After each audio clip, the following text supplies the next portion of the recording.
Welcome back to another episode of Rock Boys Football USC on the road playing Nebraska. We've already done our preview and prediction episode. And look, a lot of the USC fans, a lot of the Nebraska fans, y'all been rocking with the boys long enough to know what is coming. Good old fashioned roster battle. Hey, what team has more talent on their roster? More specifically, where are the talent advantages that both of these football teams have? And look, the USC and Nebraska fans, the amount of support these two fan bases have shown the boys over the last couple of years, been amazing. Let it rip in the comments section. And I want to start this episode before we even get into these rosters, because I think I got some hot takes on them. This game feels big for both of these football teams, for both of these head coaches. And what I mean by that is I'm not going to get up here and say that, if Lincoln Riley or Matt Rhule lose this football game, they're going to be on the hot seat. That would be irresponsible. I will say that this game feels like it will go a long way in terms of instilling confidence amongst the fan base that these two programs are going in the right direction.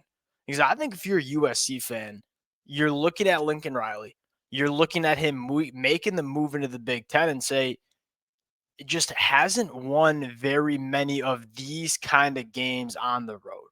You want to see USC go on the road against a very quality football team in a hostile environment at night and go play their best football. And if you're a Nebraska fan, year 3 in Matt Rhule, and look, the record is not necessarily underwhelming. I think it's fair to say what we've seen on the football field, it might be a little bit underwhelming. I don't think this team looks the way you might have expected it to look at this point in Matt Rhule's tenure. So you lose this football game, and I can see some Nebraska fans not maybe getting restless, but maybe having some question marks. Look, I don't know how fair that is. Would love to hear from the USC fans. Would love to hear from the Nebraska fans in the comment section. Without further ado, let's get into this, and let's start with a doozy here. What quarterback do we trust more in this football game? Jaden at USC, Dylan at Nebraska. Both of these quarterbacks, to me, are very, very talented. And I think you have seen a monster step in the right direction from what you've seen from Jaden. I think the storyline back in August was I'd probably take Dylan as my quarterback over Jaden back in August. From what I've seen so far in 2025, I'm going to lean Jaden. And I'm going to lean Jaden for a couple of different reasons. Number one, the intangibles. The numbers are really good, right? 67.8% completion percentage, 15 touchdowns, 4 interceptions, averaging 10.2 yards per pass attempt. That is nearly a full 3 yards more than Dylan at Nebraska. The thing that separates Jaden to me, the playmaking ability, the big time throws that he's come up with. Jaden's completion percentage, 20 plus yards down the field, 57%. Pressure to sack percentage, how well does he get himself out of trouble when he's facing pressure? That is 6%. He only gets sacked 6% of the pressures he sees. Dylan's percentage is 35%. When things are not perfect for Dylan, he's really struggled to get himself out of trouble and be an elevator, a playmaker for this Nebraska offense. Now, when things are perfect for Dylan, he can dice you up. I think we all know that. The problem with this Nebraska offense at times when they've seen some really good defenses is, go watch that Michigan game back. Well, this offensive line has some serious issues, and we'll get into it a little bit more. If you can't keep Dylan clean, he's not a quarterback that's going to be a playmaker. He's not a quarterback that's going to consistently get himself out of trouble. That's why I'm going to lean Jaden in this football game. And I think Jaden's been sneaky. If USC won that game against Notre Dame, I think we'd be talking a decent amount about Jaden being in that Heisman race. Running back position. This one has a little bit of a wrench in it. USC's got the 2 top running backs out. King Miller is going to be the running back one. He's a walk-on redshirt freshman. Now, King Miller, in the spots that we've seen him, has been really good. I'm going to go with Emmett Johnson. I think Emmett Johnson is the most underrated running back that we see in the Big Ten. 44 missed tackles on the year, averaging nearly 6 yards per carry. And what I love about Emmett Johnson, he's shown, man, just about everything you're looking for. Number one of the more elusive running backs when he gets to the second level. Really good at making people miss, but has also shown the ability to get the hard yards when he needs to, which was something that when Emmett Johnson was a little bit younger, really struggled with. King Miller. And the USC fans, hey, USC fans might disagree because I know there are a lot of USC fans that like King Miller. My concern with King Miller is I love the home run hitting ability that we've seen from King Miller. Really explosive, has a knack for finding those big plays. When you're going to be the bell cow, when you're going to be a running back that's taking 20 plus carries in a game, you have to be able to find the hard yards as well. Not sure if he does that at the same level that a running back like Wayman Jordan did. I mean, you go look at that Notre Dame game and say, you feel like he could have done a better job keeping USC on schedule, keeping them in some more favorable down and distances. For that reason, I'm going to go Emmett Johnson. I think he got some talented running backs on the football field. Wide receiver position. This is, I'm going to lean USC simply because I think they have one of the best wide receiver duos in the country. And I think Mekhi Lemon, I don't know how many wide receivers there are better than Mekhi Lemon. And I'm including Jeremiah Smith in that conversation. That's how good Mekhi Lemon has been. He is a wide receiver that you can get involved in so many different ways. When you show him zone coverage, he's just going to find green grass. When you show him man coverage, there's just not a cornerback that can run with it. Mekhi Lemon is a master class at creating separation against man coverage. Jacoby Lane on the boundary, also very, very dynamic. Now, the reason you would make the argument for Nebraska a little bit deeper, right? I think you could make the argument that USC's pass catchers kind of one-dimensional with Jacoby Lane, Mekhi Lemon, and then pretty significant drop-off to that third pass catcher. Although I like what the tight ends have been providing. You look at Nebraska, three really dynamic dudes that can all do different things, and three guys that Dylan is very clearly comfortable relying on. And I'm not sure if you can say that about Jaden. I mean, I think true freshman Tanook Hines has been solid. I don't think he's totally earned the trust in Jaden. When you look at Nebraska, and Ja'Cory Barney, difference maker in space. USC secondary that we'll talk about at times has struggled to tackle in space. You think Ja'Cory Barney can play a really big role? Dane Keem, what he can do at the catch point. And Isaiah Hunter is just a really balanced wide receiver that provides a lot of value in a lot of different aspects.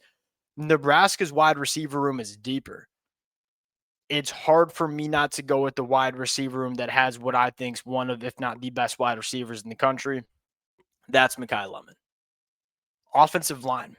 I think this one's pretty damn simple. It's USC's. I mean, look at USC's numbers. This offensive line low-key's been really, really good. 5.9 yards per carry, top 6 in the country, only giving up a sack on 2.1% of dropbacks, 5th best in the country. I mean, when you're top 10 rushing offense, when you are top 5 in sacks allowed, pretty damn good. And even with some of the injuries, and that's a storyline to monitor, is you might get back your best offensive lineman who you've been dealing with an injury with the last couple of weeks in Elijah Page. You're going to see a unique USC offensive line. If Elijah Page comes back at left tackle, what does that mean for Tobias Raymond? Does he go to right tackle? Does he go back in the guard? There's a lot of, there's a lot of depth that has developed with USC's offensive line, which to me is a big deal. And really, quite frankly, was one of the biggest question marks we had about USC heading into 2025. Nebraska, dealing with some injuries, big problems at offensive tackle. I mean, Elijah Pritchett has been a roller coaster all year. Gunnar Gatula's banged up. Teddy P's out for the season. Turner Corcoran, I've been watching Nebraska long enough to know Turner Corcoran's not a guy that I trust to play 40-plus snaps at tackle. The interior of the offensive line, pretty damn good. It's actually very, very good, but they got some really big question marks at tackle. And kind of going back to the conversation we started this with, that is when Dylan's not clean, When Dylan has muddy pockets, he's just not the same quarterback he is when he's clean. I look at USC's defense and say, look, USC's defense ain't perfect, but they got some legitimate NFL caliber edge rushers. Anthony Lucas, Cam Crawford, Braylon Shelby. And USC sacking the quarterback on defense 8.9% of the time. That's top 15 in the country. That might be the biggest storyline that we see. Like, what does Nebraska look like in pass protection? Might be the difference in this game, which is kind of a nice segue into like, all right, can USC's defensive line stop the run? So I think that might be the avenue for Nebraska. You look at, hey, what's the recipe for giving USC's defense some problems? Yeah, the teams that have been able to consistently establish the run. Illinois a couple of weeks ago, Notre Dame a couple of weeks ago, that those are the times where we've seen this USC defense look absolutely lost and just can't find answers. Number one, is Dana Holgorsen willing to stick to the run game in this game Saturday night? Number two, can Nebraska do it? Because Nebraska hasn't been elite running the football, but I think that run game has been coming on. That's the storyline, because look, if you let this USC defensive line get into their pass rush sets, they're really dynamic. They're really good. Not great stopping the run. But when they do have the opportunity to get after the passer, they can. And that's probably the worst part about Nebraska's offensive line. And quite frankly, maybe the worst part about this Nebraska team, period. Nebraska defensive line, I think it's coming on. They've really struggled to stop the run. And that's another story. Hey, USC, without your two running backs, can you go on the road and establish the run against the Nebraska defense that you look at the inside of that defensive line? Elijah Judy, Riley Van Poppel, Jalen George, Gabe Moore, that's just not Big Ten caliber. And I think the Nebraska fans who follow this sport know that. I do like what they can do in the pass rush, specifically with a guy like Williams Nwaneri coming on. Lincoln Riley has shown that he's comfortable sticking to the run game. My question is, with King Miller, can you give him 25 plus carries, and can you really establish and stick to the run for 4 quarters? Because if you do that, put yourself in a really good spot. I'll take USC's defensive line, because I think both of these defensive lines struggle to run the football, but I think USC has a little bit more juice in the pass rush. Linebacker position, I'm going to go with Nebraska, man. And I know Eric Gentry is the best linebacker on the football field. Golly, has USC's linebacker room been really, really inconsistent. That Notre Dame game was a problem with the lack of run fits that you saw.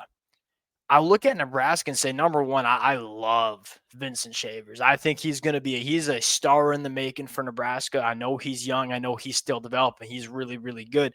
I feel like I'm getting more consistent play. And there's no stats that I can point to here. Like a lot of these position battle conversations, I can point to stats and then kind of, back up some of my takes. This is a little bit more of the gut and say, all right, USC's linebackers, they got some talented cats. It's been woefully inconsistent. At least for Nebraska, I don't think it is the most talented linebacker room you'll ever see. Pretty damn consistent. And then you go to the secondary. This is really easy. I got plenty of numbers to support Nebraska's secondary is way better, right? You look at Nebraska's numbers, 5.1 yards per pass attempt allowed, number 3 in the country, 57% completion percentage allowed, top 20 in the country. USC is not even sniffing those numbers, with the caveat being, what's the best passing attack Nebraska has seen? It's probably Michigan a couple of weeks ago. I'm a Michigan fan, and I like Bryce Underwood. Michigan's passing attack ain't nowhere close to what you're going to see from USC this weekend. What does this Nebraska secondary look like against a passing attack like USC? That's one of the best in the country. I think Nebraska's secondary is good. Just how good is it? We're going to find out Saturday night. But I'll go with Nebraska secondary because USC secondary is certainly struggling. Winner of this football game, I took USC because I think there are certain matchups that favor USC. And I trust the quarterback play a little bit more. I trust the offensive line play a little bit more, quite frankly. Going to be a good one. Nebraska fans, USC fans, let it fly in the comment section. Appreciate you guys. If y'all do enjoy the content, consider subscribing to the channel, and we'll talk to y'all later.